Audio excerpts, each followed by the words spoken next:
Olá pessoal, tudo bem? Estamos em Sousas hoje, começando nossa gravação. Viemos até um Pão de Açúcar aqui em Sousas. Por quê? Porque aqui nós temos uma estação de carregamento. Apesar dela ser da Volvo, nós estamos na verdade com o Renault Zoe. Essa é a versão Intense. Ele está sendo trazido para o Brasil, importado da França, em duas versões. A versão Life, no valor de R$ 147.990, e a versão Intense, que é essa aqui, por R$ 149.990. Bom, o que a gente pode ver?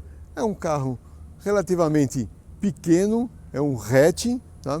Ele tem 4,08 metros de comprimento total, o entre-eixo 2,59 metros. É um carro basicamente para uso em cidade. E vocês vão ver por quê. Ah, Gerson, mas podemos pegar a estrada com ele? Pô, lógico que podemos pegar a estrada com ele, sem dúvida. Mas vocês vão ver que ele é muito mais focado para a cidade. Bom, o banco dianteiro está ajustado para a minha posição. Vamos já abrir aqui a traseira e fazer aquela avaliação tradicional do AE, onde eu sento atrás da minha posição de dirigir. Eu tenho 1,81 m de altura e o que a gente vê? Realmente o espaço é limitado. Vamos ajustar o encosto de cabeça. É bem limitado. Os pés ficam bem altos, o joelho também, porque embaixo do assoalho nós temos uma bateria de tração que ocupa toda a extensão do carro. Eu diria que esse carro é um 2+2. Duas pessoas bem acomodadas na frente e outras duas menores na parte de trás. O fogo do teto ele é todo moldado, tem até um desenho aqui, um grafismo nele. Na traseira, o que a gente vê, a primeira coisa que chama a atenção é esse design futurista das lanternas. Temos aqui esse defletor do teto. É bom lembrar que esse carro está sendo trazido em apenas 3 cores: branco, prata e preto, que no fim é as cores que vendem no Brasil mesmo, O porta-malas tem uma capacidade de 334 litros. Porém, a gente já vê que nessa versão Intense, um dos opcionais é o sistema de som Bose. Então, ele acaba tomando um pouco do espaço do porta-mala.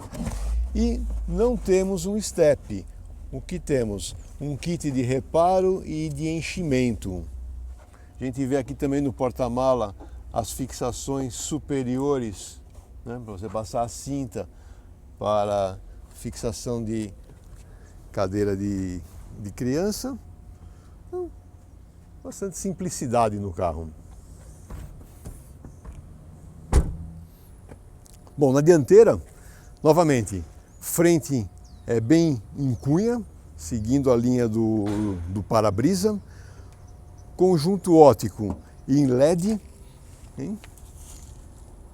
Não temos uma grade nessa parte superior, é somente uma moldura em black piano, e temos uma grade aqui embaixo, onde atrás tem o radiador e o condensador de ar-condicionado para refrigeração do motor elétrico e sistema de bateria.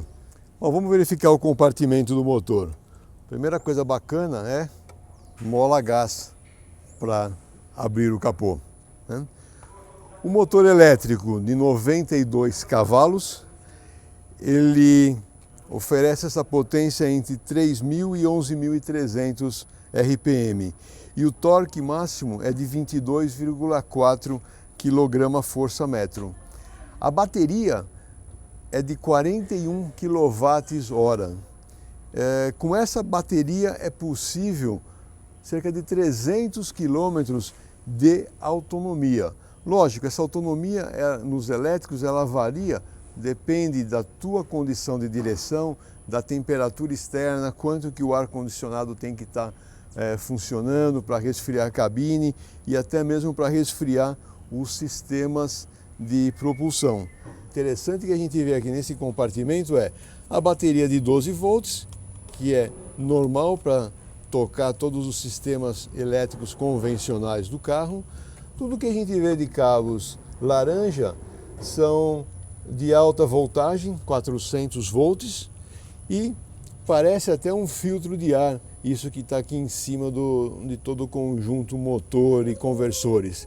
Mas ele é um insuflador de ar justamente para manter o sistema refrigerado.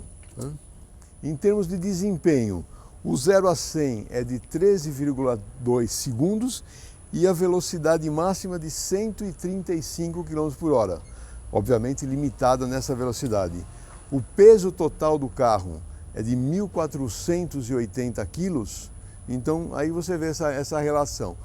92 cavalos do motor para 1.480 kg do veículo é uma relação peso-potência de praticamente 15 quilos por cavalo. Por isso que eu digo que é um carro mais para uso na cidade. Aqui no sistema de carregamento que nós estamos conectados, ele trabalha com o conector tipo 2 e não tem os dois polos adicionais que é para carregamento rápido em corrente contínua. Ele só faz carregamento em corrente alternada. Com isso, a velocidade de carregamento é mais lenta e tem a vantagem de que a vida da bateria acaba sendo maior. A garantia da bateria de tração é de 5 anos ou 160 mil quilômetros, aquele que atingir primeiro. Rodas e pneus dessa versão Intense está utilizando um 9555-16. Eu gosto dessas rodas escurecidas com face diamantada, casou muito bem para o veículo. Bom, vamos até o posto fazer aquela nossa análise técnica por baixo.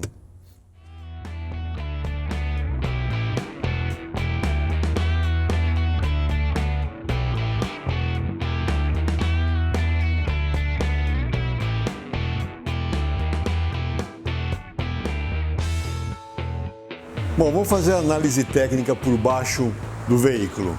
Primeira coisa, na dianteira, a gente vê que esse lábio do para-choque já tem um tanto de danos, ou seja, a altura do carro, as lombadas brasileiras já acabam danificando um pouco esse lábio frontal. E tem um fechamento atrás do para-choque. O primeiro fechamento é plástico, mas o que eu achei bem interessante é esse fechamento aqui. Ele é um fechamento de chapa, está ancorado dos dois lados aqui no subchassis, ou seja, protegendo bastante a parte do motor elétrico e do redutor de velocidade. E bacana que tem uma saída de ar. A refrigeração de todo esse conjunto, ela tem um sistema de insuflação de ar por cima e esse ar sai aqui por baixo. Bem interessante mesmo. Bom, o subchassis, ele está aqui, certo? Ele tem extensões nas duas laterais. Suspensão dianteira é do tipo MacPherson. Esse é o braço inferior. O articulador, ele vai prensado aqui na ponta do braço, amortecedor pressurizado, molas helicoidais, barra anti-rolagem e o freio dianteiro a disco ventilado. Já para trás do subchassis, a gente já vê que começa o fechamento de toda a parte de bateria. E o carro tem um fundo totalmente plano. Aqui a gente vê o final do fechamento da bateria. Essa é a bateria de tração. O eixo traseiro é um eixo de torção. Ele tem uma barra anti-rolagem montada aqui no centro. Ela praticamente aumenta a rigidez do eixo. Mola helicoidal, amortecedor pressurizado também atrás. O freio traseiro é um freio a tambor. A gente vê que ele tem um tamanho mais avantajado do que um freio de um hatch normal. Por quê? Porque com essa bateria vindo até aqui atrás, o peso no eixo traseiro é um peso maior, então precisa de maior eficiência do freio traseiro. E finalmente, tive um outro fechamento aqui antes do para-choque em plástico, e o que dá para observar? Alguns dutos nessa região aqui que passam para a bateria. Isso é sistema de refrigeração da bateria, que está montado aqui atrás e insufla ar também para a bateria. Como vocês sabem, bateria de íons de lítio, ela precisa trabalhar dentro de uma faixa de temperatura muito estreita, em torno de 25 graus Celsius. Para quê? Para que tenha a máxima eficiência. Bom, vamos dar uma volta com o carro agora. Bom, como eu já comentei, a impressão que eu tenho deste carro é que ele é primordialmente para uso urbano. E por que eu vejo isso? Ele é um carro leve de dirigir, a relação peso-potência não é para altos desempenhos, mas no uso urbano ele vai muito bem. Com relação a consumo de bateria, o que a gente pode ver aqui no computador de bordo está marcando 14,6 kWh para cada 100 km. Isso vai dar um consumo, fazendo todas as contas aí, convertendo, de cerca de 11 centavos o quilômetro rodado. Para dar uma relação, o último carro flex que eu avaliei é praticamente 30 centavos o quilômetro rodado. Então esse carro é praticamente 1/3 do custo do quilômetro rodado comparado com um carro flex. Nada mal, né? A gente tem dois modos de condução. Primeiro, o câmbio, a alavanca de câmbio, a gente tem a seleção parking, ré, neutro e drive.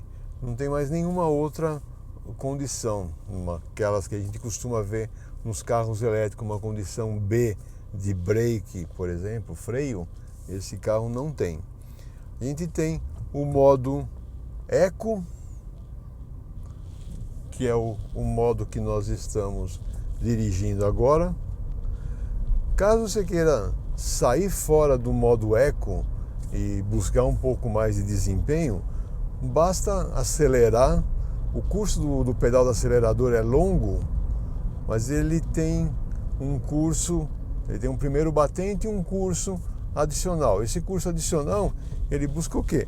A máxima potência, ele sai fora da parte de limitador de velocidade ou limitador de energia. Andando com o carro ainda nesse modo Eco, o que a gente observa é que na estrada ele não passa de 95, 96 km por hora, que seria 60 milhas por hora, caso você esteja usando esse primeiro estágio do pedal do acelerador.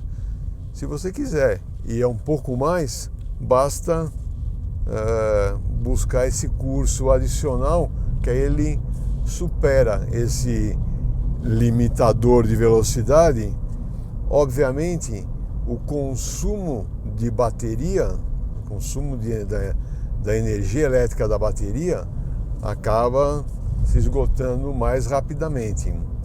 Eu vim de São Paulo até Campinas, peguei o carro com 300 quilômetros de autonomia.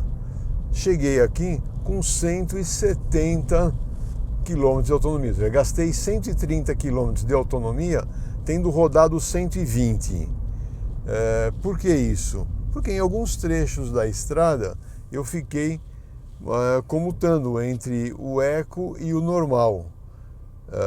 Obviamente, com isso eu acabei consumindo um pouco mais, fazendo algumas experiências com o carro. Temos um outro botão aqui, que ele é ele para acionar o controle de velocidade de cruzeiro. Normal, funciona como outros carros que a gente conhece. Aqui no volante tá os comandos de ajuste, né? Ou então esse mesmo botão virando para o outro lado, a gente tem o limitador de velocidade, que eu posso, por exemplo, estipulei aqui que o meu limite é de 40 km por hora. Então ele já começa a me alertar que eu passei dos 40, 42 está o limite, ele já me dá o alerta, né? Então, muito útil também para o trânsito urbano. A central multimídia, ela tem várias configurações que são possíveis ser feitas nessa tela inicial, mas a minha surpresa foi que não tem como fazer a conexão de Android Auto ou Apple CarPlay como outros carros. O mapa que a gente vê é um mapa residente, então ele tem um sistema de navegação residente, mas não tem como espelhar o smartphone. O sistema de som, como nós já vimos lá no porta-mala, aquele amplificador da Bose, é muito bom o sistema de som do carro para esse nível de veículo. A aceleração, como já disse, não é um carro esportivo, mas ele atende bem ao que se propõe. Em termos de conforto interno, o primeiro conforto que a gente tem é do ruído. A ausência do ruído do motor é muito agradável de dirigir. A suspensão tem alguns ruídos de funcionamento, mas tem ótima aspereza. Outra coisa, a movimentação do carro, você percebe que é um carro de quase 1.500 quilos, então ele tem uma amplitude maior de movimento, mas também não traz desconforto. O mesmo acontece com os freios, aquilo que eu digo sempre: se o freio numa avaliação não te chama atenção, é porque é o freio bom. Então ele, num primeiro momento, o freio ele é regenerativo. Então aqui no próprio painel a gente consegue ver que está ocorrendo regeneração de energia, e a partir do momento que você precisa de uma desaceleração maior, aí os freios de serviço hidráulicos acabam buscando essa maior desaceleração, né? Agora eu desliguei o modo Eco para ver nessa subida. O carro fica bem mais leve, né? Ou seja, com o mesmo curso do pedal de acelerador, você tem maior desempenho do carro. Nessa descida aqui a gente pode ver a regeneração de energia. Ao tirar o pé do acelerador, já está acontecendo regeneração. Se eu ligar o modo Eco, a regeneração é praticamente a mesma, ou seja, não aumenta a regeneração no modo Eco ou modo normal. O quadro de instrumento, a gente vê que ele tem um design, né, um grafismo bem moderno, bem futurista. E no lado direito temos o computador de bordo, que mede as principais funções: consumo, autonomia, quilometragem. Não tem nenhuma sofisticação nesse aspecto. O sistema de ar-condicionado, ele tem boa capacidade de refrigeração, uma cabine pequena, não tem que trabalhar muito, né? Aqui tem uma conexão USB 12 volts, e o cartão, que é a a chave presencial do carro. Interessante que ele tem um slot para ficar acomodado, e quando você desliga o carro ele te dá um alerta que você não removeu ainda. Então alguns detalhes aí que foram colocados no carro. No quadro de instrumento, quando está na condição normal, ele fica com essa faixa azul embaixo. Quando ativa a condição Eco, ele muda para verde. Bom, agora que já conhecemos todo esse Renault Zoe elétrico, espero que vocês tenham gostado desse vídeo. Se gostaram, deixe seu like. Se não gostaram, por favor, deixe seu dislike e nos diga por que não gostou. Obrigado novamente pela sua audiência e até o próximo vídeo.